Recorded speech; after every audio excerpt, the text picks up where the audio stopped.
सखी समझवनी हो कतना रह हाजीपुर चाहे पटना सुन ना खुश बनियो सही राजा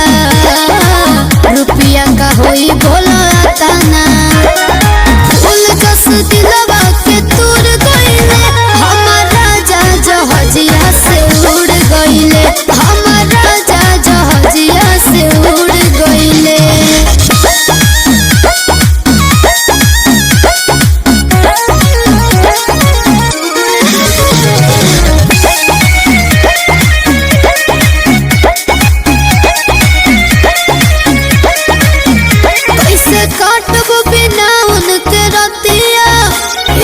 सोची तो धड़केला छतिया